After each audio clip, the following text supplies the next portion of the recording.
Are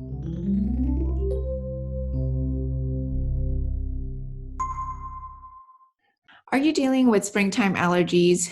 You have a hard time even breathing when you go outside, itchy eyes, itchy nose? We are going to talk about strategies for reducing springtime allergies and inflammation today. This is the Dr. Lam Show, where we share our passion for integrative and functional medicine to empower people to take control of their health naturally.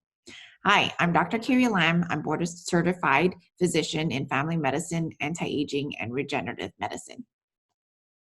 Hi, and I'm Dr. Jeremy Lam here, and I'm an internal medicine physician, and also I'm board certified in anti-aging and regenerative medicine, and I also completed my fellowship in functional and metabolic health as well. And today we're going to talk about how to prevent these allergies or this runny nose, runny eyes symptoms that you might be having as springtime rolls around.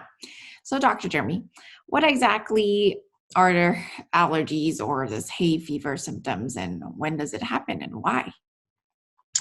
Well, oftentimes it happens in springtime, and it's just a response, and it's a physiologic response that your body is going through when it reacts to an external stimuli that it doesn't like. And so it activates the histamine response.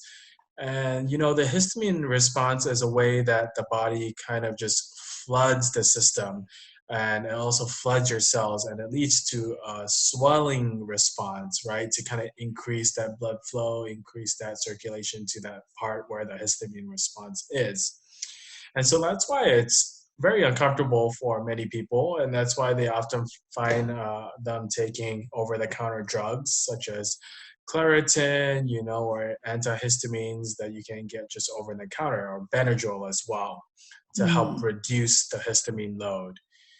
And so why do we get a histamine load, Dr. Gary, and kind of where does that come from? So your body produces histamine, like you said, to an external trigger, which could be pollen, which could be foods, which could be toxins that causes your body to get triggered and say, hey, that's something foreign. I need to produce histamine to be able to combat that foreign item. Let's say it's pollen and it gets on your nose and your body is saying, oh, this is inflaming me. And your nose is kind of crying out, what is this foreign object? It sends out the histamine, which causes the itchy eyes, the sneezing, those types of symptoms. And so what are some ways we can actually avoid having too much of that histamine load produced? Because it's normal for your body to produce, that histamine when it undergoes a foreign attack, especially if it's a parasite or something like that.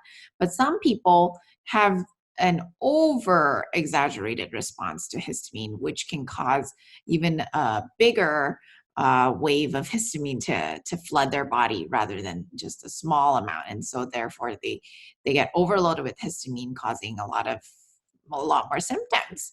What is one of the reasons why that could happen, Dr. Jeremy? Well, to answer that question, Dr. Carey, we kind of have to address first, what are your body's natural ways of fighting off this histamine response, right? I mean, our bodies are so amazing that there's always a balance to things. So histamine is doing its thing to really decrease the inflammation, right? But then to also balance the histamine, we have our built-in mechanism with the hormone cortisol. And so cortisol is also an anti-inflammatory hormone that is produced by the adrenal system. And so, the body automatically takes care of it. So it's not like everyone who walks around has an allergic response or a histamine response. If your adrenals are strong and you're able to handle it, then you don't even have to think about it, right? But the problem comes when your body is not able to produce enough cortisol and enough of an anti-inflammatory response. And so then the histamine then becomes overwhelming, and it causes all these symptoms that a normal person wouldn't really cause. So, I mean, I went the long way to kind of answer you, Dr. Carey, but basically, if you have adrenal fatigue, then sometimes, you can have that over reaction from the histamine response. Yeah, that's good to know. So, if you are dealing with adrenal fatigue and allergies, what you can do, if other than trying to rebuild your adrenals to be able to produce enough cortisol to help the inflammation, okay, process, is to avoid your triggers. It is very hard, indeed, if you're living in a place that is triggering you. But one thing you can do to avoid pollen is to make sure you avoid going out at certain times, right? The peak times, like maybe from 7 to 9 a.m. or even the afternoons from 3 to 7 might be best for you to stay indoors and try not to go outside if you're really sensitive to the pollen, as that's when the trees and the flowers in the spring are most active in producing their pollen. And if you're indoors, you can definitely install a HEPA filter or make sure your air conditioning system or your venting systems are cleared out every 6 months to a year. And you want to get rid of any dusty items at home, or mold is something also that you can look into to make sure that you are having a clean environment, right? Yeah, and actually, it's very important to find out what you're allergic to also, so then you can kind of avoid it and know, what is affecting you and causing that inflammation. So actually, in our clinic, we do a lot of allergy testing.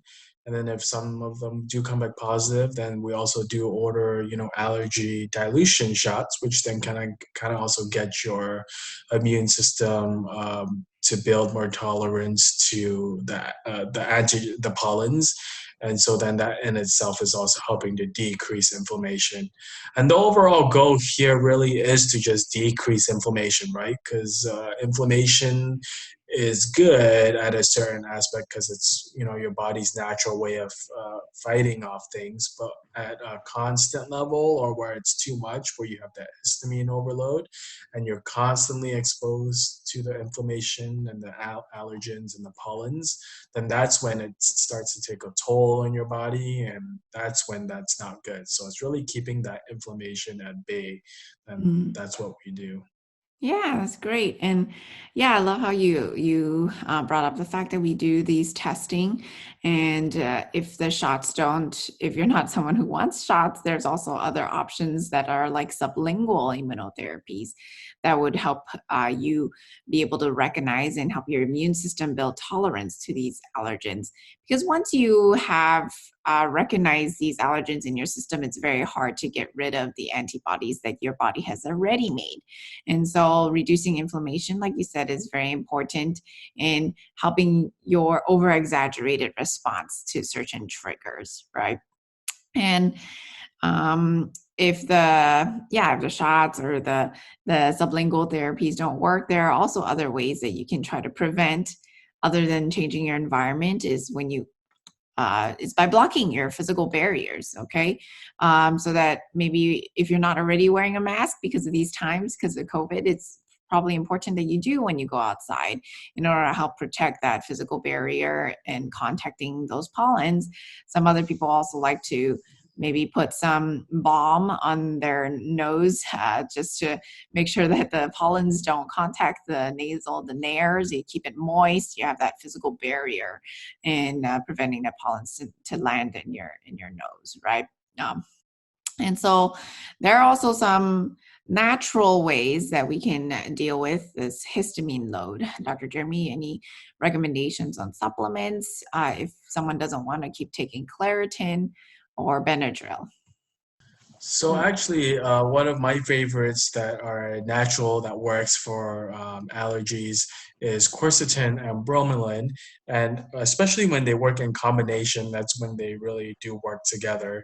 And it has to be in the right dose, and you have to make sure that you're doing it the right way. Okay, and it kind of also helps with this natural route, in case you don't want to take the Claritin or things like that. If you find yourself getting very sleepy with that, then the natural compounds are going to be more helpful for you.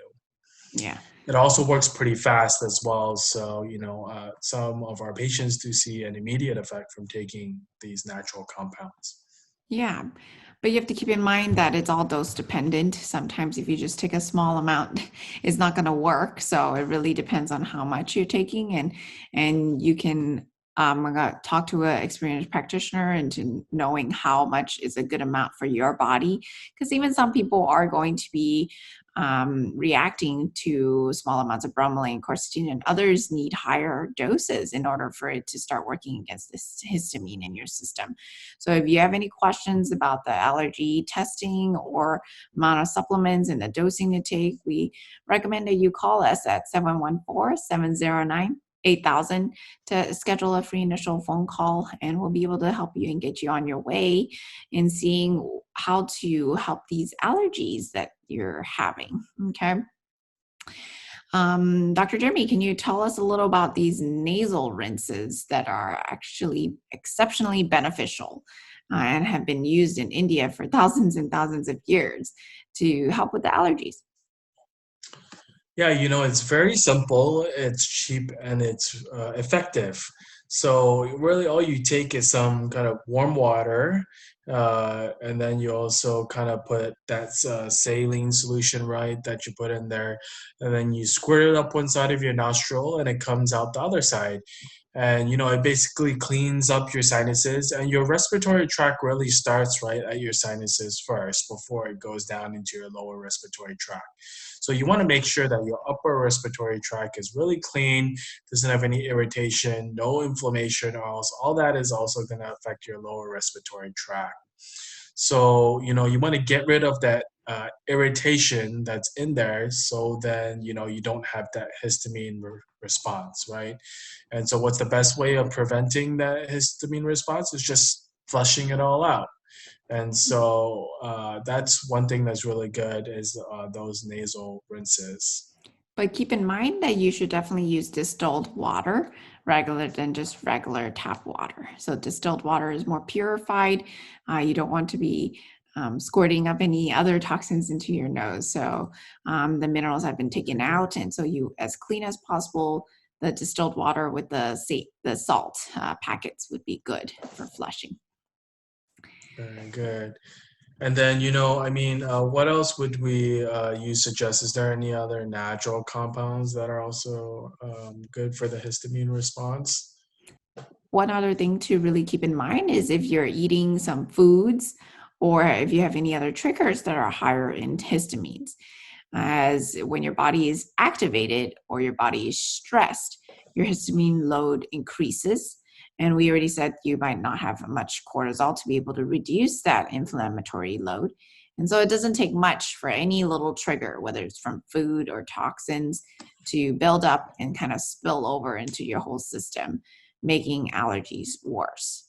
And so keep in mind that you might be having certain triggers, and these might not have to be lifelong triggers for you to get rid of, but until you're able to get to the root cause of helping the adrenal fatigue, helping these immunotolerance for your allergies, then you might over time be able to reintroduce these items slowly. And also, actually, are you talking about more about like food sensitivities also, or foods that are high in histamine too, as well, that you should avoid, right, Dr. Carey? Is that what you're trying to mention too? Yeah. There's a ton of foods that are higher in histamine, and that's what we call the histamine diet.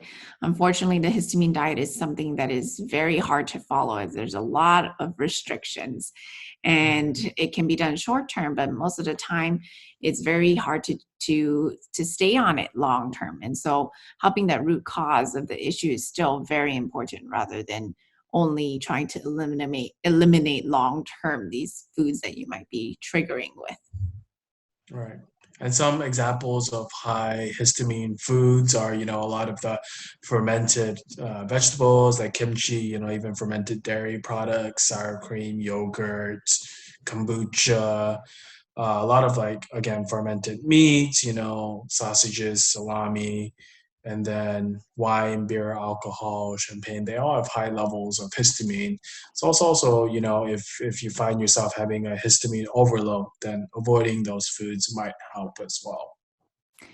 So, if you're struggling with allergies, as many people do, just know that weak adrenals can make the problem worse for you as spring comes around. In turn, your weak adrenals can make inflammation worse, and it can cause more issues if you don't get down to the bottom of it. And finding your triggers and trying some natural ways of helping can help. And so we recommend that you give our office a call at 714-709-8000 for a free initial phone call if you're wondering about how to get your life back on track with the allergies and the chronic histamine overload that you might be having. In addition, if you liked our episode on the Dr. Lam show today, I recommend that you subscribe and share so that you stay tuned for our next episode that comes on weekly, as we're here to just empower you to take control of your health.